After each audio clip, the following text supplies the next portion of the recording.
This video describes the packing process of umbilical cord blood and tissue for stem cell banking once the sample has been collected.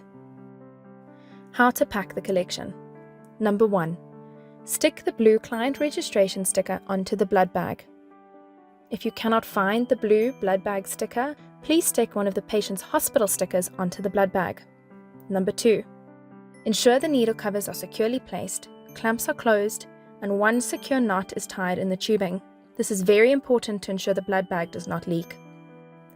Place the blood bag with the absorbent cloth between the white gel pack and then place both the blood bag and the gel pack into the clear bag provided and ensure that it is properly sealed.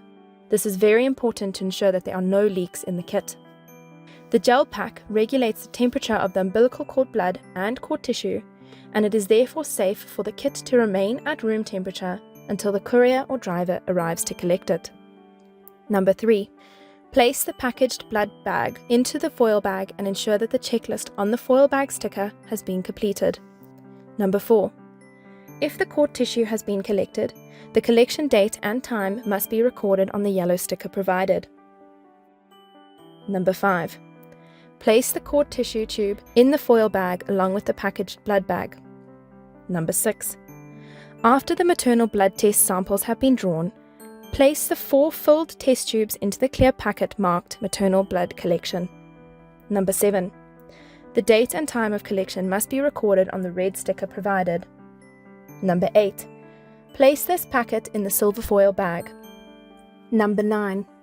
Place the foil bag into the collection kit box. Number 10.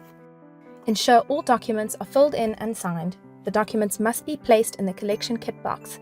It is imperative that the gynecologist or midwife has completed the birth ID form. Number 11. Please ensure that the box is placed inside the plastic courier bag and that the weighbill is kept on the outside to give to the courier. Number 12. The patient is then required to call the Netcells Client Services team on 084 664 4646 to arrange the collection of the kit. Please note, the cells remain viable for 72 hours, and we endeavour to get them to our laboratory within 24 hours. The collection kit must always be kept with the patient and must not be left with any staff or in theatre. Congratulations on taking the steps to secure your baby's future health by banking their stem cells, and welcome to the Netcells family.